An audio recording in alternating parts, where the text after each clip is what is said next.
나누도록 하겠습니다.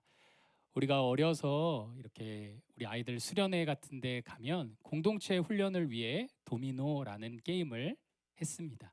도미노를 하나하나씩 차곡차곡 쌓을 때 재미가 있었죠. 그런데 친구가 2시간 하고 다 했다 하고 뒤로 물러서다가 톡 건드려서 다 무너지면 참 어이가 없는 그런 상황이 있었습니다. 하지만 게임이니까 다시 세워서 밤새 가면서 또 도미노도 만들곤 했습니다. 그런데 우리가 어렸을 때 즐겨 했던 이 도미노라고 하는 것이 인생을 살아가면서 우리에게 다른 의미로 다가오곤 합니다. 내 인생의 문제들이 하나씩 하나씩 연거푸 계속 되어 갈 때 우리는 그 무게감 때문에 마음이 속상할 때가 참 많이 있습니다. 우리의 자녀들의 문제가 간신히 해결되고 나서 이제 좀 숨 좀 돌리자라고 했는데 관계의 문제가 터져버리기도 하고, 이제 관계의 문제가 잘 회복되는구나라고 생각을 했는데 가정의 문제, 또 재정의 문제가 생기곤 합니다. 우리는 도미노의 첫 단계가 쓰러뜨려지면 어떻게 되는지 어려서 보았습니다. 우리의 삶의 문제들도 바라봤을 때 하나하나 넘어가는 내 인생의 문제를 보면 올해의 마지막이 어떻겠구나라는 생각에 한숨이 나오기도 하죠. 하지만 우리가 그러한 모습들을 두고 살아갈 때 우리에게 있어서 하나님은 어떠한 마음을 갖기를 원하시는지, 하나님은 우리 삶의 문제 가운데 어떻게 다스리시기를 원하는지를 우리는 한 번씩 생각을 해봐야 합니다. 오늘 본문의 말씀을 통해서 우리는 인생의 도미노와 같은 여러 가지 문제들 가운데 그 문제를 어떻게 바라보고 하나님을 어떻게 묵상해야 할지에 대해서 생각해 보도록 하겠습니다. 오늘 본문의 상황은 이제 다윗이 헤브론에서 유다 지파를 다스렸던 시간을 지나 이제 온 이스라엘의 왕이 된 시점을 가리키고 있습니다. 다윗은 헤브론에서 7년 6개월간 다스리고 이제 온 이스라엘의 왕이 되었습니다. 새로운 자리에 맞서게 되는, 새로운 자리를 감당하게 되는 다윗은 얼마나 긴장이 됐을까요? 우리도 새로운 회사에 이직을 하거나 또 직무를 맡게 됐을 때, 혹은 교회에서도 새로운 역할들을 감당하게 됐을 때 마음에 부담이 있습니다. 잘해야 할 텐데 잘할 수 있을까? 내가 그것들을 감당할 수 있을까라는 마음에 긴장감이 있기 마련입니다. 다윗 역시 그러했을 것입니다. 이제 새로운 왕으로 내가 온 이스라엘을 다스리는데 내가 과연 잘 할 수 있을까라는 그 마음에 긴장감이 있었을 겁니다. 그런데 다윗이 만약에 이렇게 아무 상황이 없는 상황에서 왕이 되었다 하더라도 마음에 짐이 있었을 것인데 다윗의 상황은 그렇지 않았습니다. 다윗은 여러 가지 연거푸 반복되는 정치적인 위기를 해결하느라 간신히 해결한 시점에 다시금 왕으로 등극을 했어야 하는 상황입니다. 다윗이 왕이 되기 전에 그가 겪은 정치적 위기는 이렇습니다. 다윗이 이 헤브론에서 유다 지파를 다스리고 있었는데 북쪽에 있었던 이스라엘, 당시는 북이스라엘이라고 명칭하지는 않습니다. 분열 왕국이 아니기 때문에 북쪽에 있던 이스라엘이랑 나뉘어져 있었는데 북쪽 이스라엘의 사울 왕가의 군대 사령관인 아브넬이 이제 우리나라는 안 되겠다. 원래 다윗에게 왕조를 맡기기로 하나님이 하셨으니 내가 가서 넘기고 자리나 하나 맡아야 되겠다라는 마음을 가지고 다윗에게 찾아갔습니다. 평화 조약을 체결하러 찾아갔고 다윗은 그 마음이 너무도 고맙고 감사해서 앞으로 잘해보자라고 이야기를 하고 아브넬을 돌려보냈습니다. 그런데 아브넬이 피살을 당하게 되었습니다. 아브넬을 죽인 자는 바로 다윗의 부하였던 요압이었습니다. 그리고 요압이 그 아브넬을 죽인 것은 지극히 개인적인 사적인 감정 때문이었습니다. 자기의 동생을 죽인 것에 대한 복수를 위하여 이렇게 나라의 절체절명의 중요한 시점에 그 부하는 아브넬을 암살하게 되었습니다. 이제 북쪽에 있는 이스라엘 사람들은 이런 생각을 아마 했겠죠. 아, 다윗 그렇게 하나님 뜻 쫓는다고 하고 사울이 괴롭힐 때도 피 안 묻힌다고 하더니 이제는 나라를 하나로 다 먹으려고 우리나라의 사령관을 피로 제압했구나 라는 생각을 그들은 할 수밖에 없었습니다. 다윗은 이렇게 자신이 의도하지 않았던 상황 가운데 정치적으로 굉장히 위기를 겪게 되었습니다. 그리고 그 위기를 극복해내기 위해 여러 가지 또 하나님께 구하면서 지혜를 발휘했는데 그것은 바로 다윗 자신이 그 아브넬의 죽음과 전혀 상관이 없다라는 것을 사람들에게 참되게 보여주는 것을 다윗은 택했습니다. 그래서 그의 죽음에 대해 참되게 슬퍼하고 애곡하고 금식하며 내가 그 죽음과 관련이 없다라는 것을 보여주었습니다. 이처럼 다윗은 한 고비를 넘어갔습니다. 다윗이 의도하지 않았던 상황 가운데 여러 가지 복잡한 마음이 들고 있었던 상황입니다. 이러고 나서 다윗이 평화롭게 왕위에 올랐다면 다윗의 부담이 덜하였겠지만 이제 또 다른 사건이 발생합니다. 바로 북쪽 이스라엘에 남아있던 왕이 또 피살이 된 것입니다. 그리고 그 왕을 피살한 이들은 다윗에게 와서 당신의 눈에 걸림돌이 되는, 당신이 왕이 되는데 걸림돌이 되는 그 자를 내가 죽였습니다 라고 이야기를 했습니다. 다윗은 반복되는 동일한 상황 가운데 정말 마음에 많이 쓰였을 것입니다. 다윗은 이 상황을 어떻게 하면 극복할 수 있을까 고민했고 그는 일관된 지혜를 보이게 됩니다. 바로 그의 죽음을 자기가 원한 것이 아니라는 것을 이야기하며 그 왕을 피살한 자들에게 마땅한 처벌과 형벌을 내리게 됩니다. 이것으로 다윗은 간신히 마음을 추스리며 이제 온 이스라엘의 왕이 됩니다. 사랑하는 성도 여러분, 우리 삶에 일어나는 여러 가지 문제 가운데 우리가 그 문제를 해결하지 못할 때만 우리가 마음이 힘들어하는 것이 아닙니다. 그 문제를 내가 간신히 해결하고 몸에 아주 진액이 다 빠지도록 해결하고 나서도 우리는 힘든 마음이 들 때가 있습니다.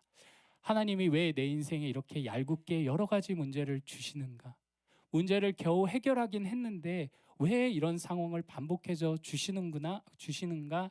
라는 마음에 우리가 서운함이 들 수 있습니다.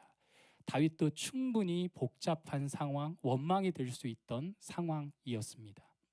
그런데 이제 다윗은 새로운 선택을 하게 됩니다.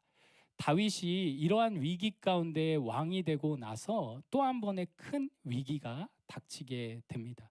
우리 오늘 본문 17절을 함께 읽도록 하겠습니다. 시작. 이스라엘이 다윗에게 기름을 부어 이스라엘 왕으로 삼았다함을 블레셋 사람들이 듣고 블레셋 사람들이 다윗을 찾으러 다 올라오매 다윗이 듣고 요새로 나가니라. 어려운 상황에 이제 왕이 되었습니다. 그런데 왕이 되자마자 블레셋이 쳐들어오게 됩니다. 이것은 다윗이 생각하는 타이밍과 시기와 적절하게 딱 맞지 않는 대목입니다. 왜냐하면 지금까지 블레셋은 7년 6개월의 시간 동안 다윗을 크게 견제하지 않았기 때문입니다. 지금까지는 블레셋이 다윗을 치러 대대적인 공격을 준비했던 상황이 아니었기 때문에 다윗은 충분히 당황할 수 있었겠죠. 다윗을 왜 블레셋이 견제하지 않았느냐라고 하면 일단 이스라엘이 처해 있는 그 상황을 비추어 우리가 생각해 볼 수 있습니다. 이미 힘들이지 않아도 둘이 나뉘어져서 분열하고 있는 상황이니까 적극적으로 공격할 필요가 없었습니다. 그리고 개인적인 관계에서는 다윗은 예전에 사울을 피해서 블레셋으로 망명한 적이 있고 거기서 도움을 받았기에 아마 블레셋은 다윗을 한 신하 정도의 관계로 생각했기 때문에 견제를 하지 않았습니다. 하지만 그런 다윗이 이제 온 이스라엘의 왕이 되었다는 소식을 듣자 블레셋은 전군을 준비해서 골짜기에 모이게 됩니다. 다윗이 속상하고 어렵고 힘든 마음이었다는 것 우리 조금은 이해하시죠? 그런 상황 가운데 드디어 첫 전투를 벌이게 됩니다. 하지만 다윗은 이 대목에서도 믿음의 사람의 행동을 하게 됩니다. 우리 오늘 본문 19절 읽도록 하겠습니다. 시작. 시 여호와께 여쭈어 이르되 내가 블레셋 사람에게로 올라가리이까 여호와께서 그들을 내 손에 넘기시겠나이까 하니 여호와께서 다윗에게 말씀하시되 올라가라 내가 반드시 블레셋 사람을 내 손에 넘기리라 하신지라. 아멘. 연거푸 힘든 상황이 반복되었는데 다윗은 하나님께 묻는 선택을 합니다. 사랑하는 성도 여러분, 축복하건대 우리의 삶의 어려움을 간신히 넘어온 시점이 지나 다시금 문제가 우리 눈앞에 있다 할지라도 하나님께 순종하며 주님을 찬양하는 자리로 나아가시길 축복드립니다. 그게 쉽지 않다는 것 알고 있습니다. 문제가 꼬여 있을 때만이 아니라 하나님 왜 이렇게 힘들게 내 삶의 문제를 이제 넘어가게 해 주십니까? 왜 문제가 내 앞에 또 있는 거죠? 라는 마음이 들 때 우리는 낙담할 수가 있습니다. 우리는 우리의 마음의 무너짐을 잘 살펴봐야 합니다. 내가 문제를 잘 해결했지만 내 속에 원망이 쌓여 있으면 힘든 지점에는 내가 무너지게 되어 있기 때문이죠. 우리가 하나님의 말씀을 지키며 살아가는 삶은 결코 쉽지 않습니다. 우리는 다윗과 같이 여러 번의 위기 가운데서도 문제가 연거푸 오는 상황 가운데서도 하나님을 바라보며 주께 묻는 우리 모두가 되어야 할 줄 믿습니다. 다윗의 이 물음은 다른 어떤 누군가와 대비되는 모습입니다. 바로 이전 왕 사울입니다. 사울은 어떤 사람이었냐면 조급하고 분주하면 자기 손으로 무언가를 하고자 했던 사람입니다. 그리고 전쟁의 경력이 쌓여가면 자신의 판단과 경력에 따라서 결정하고 행동하고자 했었던 것이 사울입니다. 반면에 다윗은 어떤 사람이냐면 하나님께 늘 물었던 사람입니다. 그런데 우리가 오늘 다윗이 물어본 그 내용을 한번 찬찬히 살펴보면 좋을 것 같습니다. 다윗은 하나님 블레셋 사람들이 쳐들어왔어요. 제가 어떤 전력과 어떤 지혜로 그들을 맞서야 하죠? 라고 물어본 게 아니라 오늘 본문에 따르자면 하나님 제가 그들과 싸우러 올라가도 되겠습니까? 하나님이 저에게 승리를 가져다 주실 수 있습니까? 라고 근원적인 질문을 하게 됩니다. 다윗은 전쟁에 능한 자였습니다. 전략도 많이 알고 있고 행동을 할 수 있었던 다윗입니다. 우리의 삶의 어려운 상황 가운데 우리가 문제가 닥칠 때 바로 행동하면 우리가 조급한 마음을 가지고 나아갈 수 있겠죠. 하지만 우리 마음에 하나님께 늘 물어야 하는 것을 마음의 중심으로 두고 있다면 어떠한 어려움 가운데서도 주님께 묻는 그 귀한 예배를 놓치지 않을 수 있습니다. 그런데 우리는 우리의 삶의 현장 가운데 내가 해결을 하러 나아가고 주님께 도움을 구할 때가 많이 있습니다. 하나님, 우리 자녀 이곳 보내야 되는데 제가 잘 해결할 수 있겠죠? 하나님, 제가 사업을 시작합니다. 거래처들과 관계를 맺을 때 해결할 수 있게 주님 도와주세요. 하나님, 관계가 너무 어려워져서 제가 해결을 하려는데 지혜가 좀 부족합니다. 라고 우리는 이미 우리가 전쟁에 임한 상태에서의 전략을 주님께 구할 때가 있습니다. 우리 축복하건대 다윗과 같이 잠잠히 서서 근원적인 질문을 해보시면 좋을 것 같습니다. 하나님, 우리 자녀를 향한 이 마음이 주님 보시기에 선하신가요? 하나님, 이 마음을 품고 제가 이 일을 감당해도 될까요? 라는 그 마음을 품고 주님께 나아간다면 하나님이 A다 B다 답을 주시지 아니하셔도 모든 문제의 근원을 하나님께 맡기는 그 믿는 자에게 주님이 복을 주실 줄 믿습니다. 그런데 다윗의 상황은 지금 어떠한 상황일까요?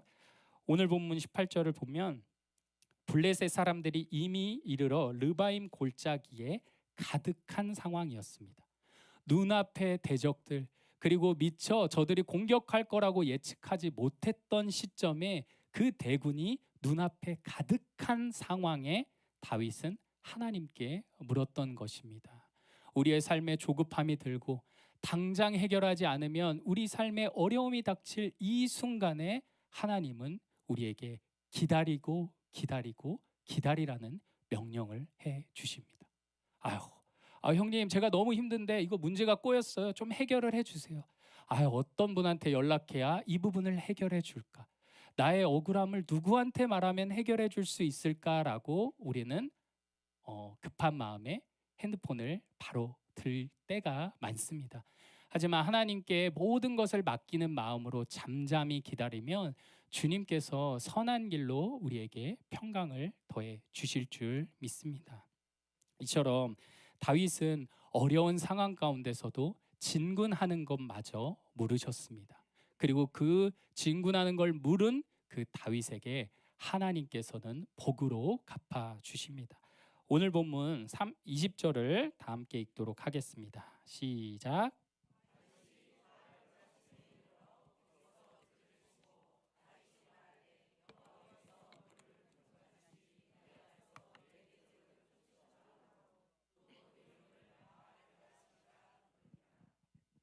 네. 하나님께서 다윗의 눈앞에 있는 대적들을 흩으셨습니다. 하나님께서 그 대적들을 흩어 주셨습니다. 근데 우리가 여기서 원어적 의미를 한번 생각을 해봐야 되겠는데요. 제가 만약에 자 우리 저 각자 흩어져서 앉으세요. 그러면 어떻게 반응하실까요? 막 뛰어가시나요? 옆에 조금 비키면 흩어지는 거겠죠.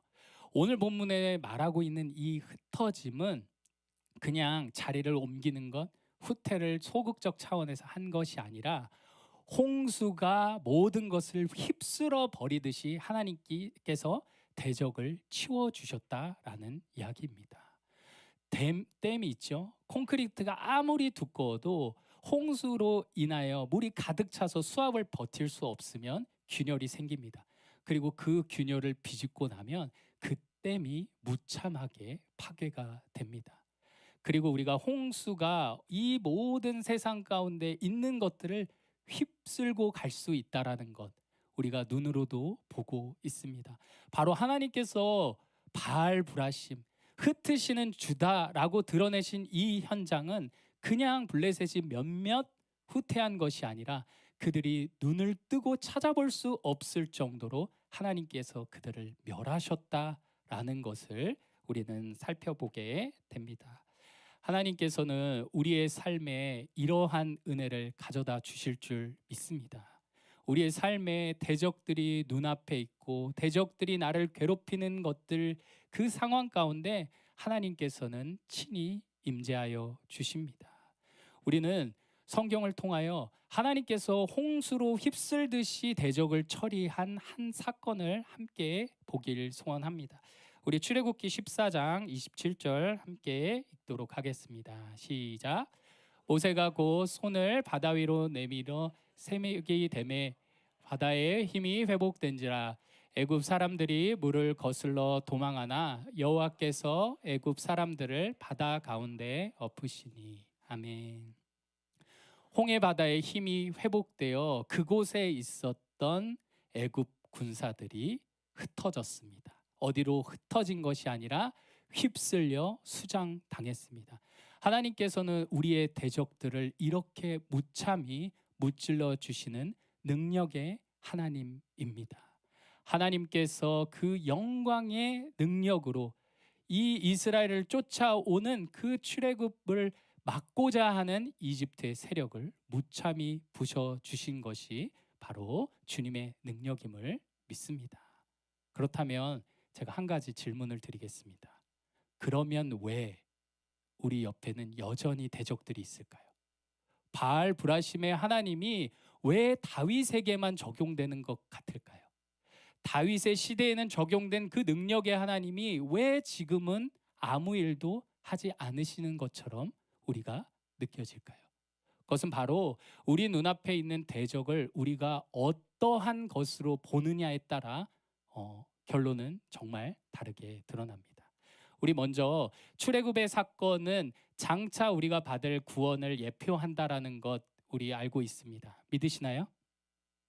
우리가 양을 잡아서 피를 문설주에 바름으로 우리가 우리의 장자들만 구원받은 것이 아니라 우리는 예수 그리스도의 피가 우리의 영혼의 문설주에 발라 있음으로 말미암아 영원한 사망으로부터 건진받음을 우린 믿습니다. 믿으시나요? 이것이 바로 예수 그리스도의 권능이시고 예수 그리스도의 부활부활하심입니다. 제가 질문을 드리겠습니다. 몇백만에 되는 애굽 병사들이 홍해에 수장된 것이 더 극적인 사건일까요? 우리를 영원히 사망 가운데 놓게 하려고 하는 죽음의 권세를 예수 그리스도께서 끊으신 것이 기적이 돼 보이시나요? 어떤 것이 더 극적이신가요? 후자입니다. 하지만 우리의 삶에서 우리는 전자의 것만을 기대합니다. 내 삶의 대적들이 무너지고 잘 안 되고 내가 하고자 있는 길이 막히면 하나님이 탁탁 쳐내 주시는 그것을 생각하면 하나님이 역사하시지 않는 것처럼 보입니다. 하나님이 내 삶에서는 바알불하심의 하나님으로 드러나지 않는 것처럼 우리가 느낄 때가 있습니다. 하지만 우리가 받은 그 영원한 건짐과 주께서 대적을 흩으심의 역사를 우리가 믿는다면 우리의 삶이 달라져야 할 줄 믿습니다. 우리 주변에 친한 친구가 우리가 죽을 위기 가운데 있는데 재정적이든 실제로 생명적이든 죽을 위기 가운데 건져주었다라고 가정을 해보겠습니다. 그 친구에게 고마운 마음이 드시나요? 근데 그 친구가 시간 약속을 조금 늦고 말을 틱틱하고 나를 놀리고 했다라고 해서 그 친구가 우리의 원수가 될 수 있을까요? 네, 인간적으로도 그것은 도리가 아니라고 우리가 생각을 합니다. 그렇다면 영원한 사망 권세의 대적을 흩으신 예수 그리스도께서 우리 삶에 허락하신 은혜가 우리의 삶에 찾아오는 위기와 문제로 인하여 희석될 수 있는 것일까요? 결코 그렇지 않습니다. 우리는 믿음의 눈을 들어 하나님이 우리 삶에 허락하신 그 능력을 확인해야 합니다. 우리 히브리서 2장 14절 15절 함께 읽도록 하겠습니다. 시작. 자녀들은 혈과 육에 속하였음에 그도 또한 같은 모양으로 혈과 육을 함께 지니심은 죽음을 통하여 죽음의 세력을 잡은 자 곧 마귀를 멸하시며 또 죽기를 무서워함으로 한평생 매어 종노릇하는 모든 자들을 놓아주려 하심이니. 아멘. 우리 옆에 십자가가 있습니다. 십자가 한번 바라보실까요? 어떤 느낌이 드시나요? 따뜻하다, 잔잔하다, 은혜롭다, 평온하다. 혹시 십자가를 보고 우리는 바알불하심의 하나님을 생각해 본 적이 있는지 생각해 보길 원합니다. 예수 그리스도의 피 흘리심은 그냥 누군가를 향한 따뜻한 희생 정도가 아닙니다. 예수 그리스도의 보혈의 피로 말미암아 온 대적이 죽음의 세력이 수장된 그 역사적 현장이 바로 십자가 사건입니다. 예수 그리스도께서 흘리신 피는 쫓아오는 애굽 군대들을 수장시킨 것과 비교할 수 없이 우리를 영원히 죽음 가운데 놓고자 했던 사망 권세를 흩으신 바알불하심의 역사적 현장이라는 것을 우리가 고백하길 원합니다. 사랑하는 성도 여러분, 예수 그리스도의 이름에는 힘이 있습니다. 예수 그리스도의 이름에는 권능이 있습니다. 믿으시나요? 다윗은 흩으시는 하나님을 바라보며 힘을 낼 수 있었습니다. 눈의 현장을 보았기 때문입니다. 하지만 우리는 눈에 보이지 않는 그 이미 일어난 그 사건을 믿음으로 믿습니다. 하나님이 이런 분이구나. 하나님이 나와 함께 하시구나. 내 삶의 문제들 가운데서도 주님이 함께 하실 것이구나 라는 그 믿음을 가지고 살아갈 때 우리는 한 걸음 한 걸음 나아갈 수 있음을 믿습니다. 자, 그런데 이제 다윗에게 어떠한 일이 일어났을까요? 블레셋 대적들을 무찌르시고 흩으신 하나님이 그 다음에 어떤 일을 다윗에게 허락하셨는지를 살펴보면 우리의 삶의 모습과 매우 유사하다는 것을 느끼게 됩니다. 우리 오늘 본문 22절을 다 함께 읽도록 하겠습니다. 22절이요. 네, 준비가 안 돼 있으면 제가 읽겠습니다. 블레셋 사람들이 다시 올라와서 르바임 골짜기에 가득한지라. 아멘. 분명히 흩으셨는데 어떻게 됐죠? 블레셋 사람들이 다시 가득가득 모입니다. 사랑하는 성도 여러분, 우리는 예수 그리스도의 그 흩으시는 바알브라심의 역사로 인하여 모든 사망 권세로부터 자유함을 얻은 줄 믿습니다. 그런데 우리의 삶에는 수시로 블레셋이 찾아옵니다. 실패했기 때문에 블레셋이 놓여 있는 것이 아니라 이미 승리하신 하나님께서 우리의 삶 가운데 믿음을 요구하시는 일련의 사건들이 계속해서 있습니다. 우리는 시선을 달리 생각해야 합니다. 하나님은 내 삶에 애꿎게, 짓궂게, 얄궂게 위기만 허락하시는 분이 아니라 이미 놀라운 그 단 한 번의 승리를 가져다 주신 주님이 나와 함께 하시고 내 삶의 문제들 가운데서도 주님이 나와 함께 하실 것이다라는 믿음이 우리에게 필요합니다. 다윗이 아까 힘든 상황에서 왕이 되었다고 말씀드렸습니다. 그 정치적 위기를 간신히 지나 이제 좀 쉬자 했을 때 다시금 위기가 찾아왔고 블레셋이 쳐들어왔고 간 줄 알았는데 또 왔습니다. 그런 다윗이 하나님께 늘 신실한 모습을 보였던 것, 다윗이니까 가능할까요? 예수 그리스도를 믿는 자, 예수 그리스도의 영이 살아있는 우리 모두는 우리의 삶에 연거푸 찾아오는 문제 가운데서도 믿음을 잃지 않고 우리를 살리신 예수 그리스도 안에서 승리를 확실하며 주님께 나아갈 수 있음을 믿습니다. 우리 옆에 분들에게 인사하겠습니다. 저는 흩으시는 하나님을 믿습니다. 우리는 우리의 삶의 대적들을 흩으신 그 하나님과 함께 한 걸음 한 걸음 걸어가면 됩니다.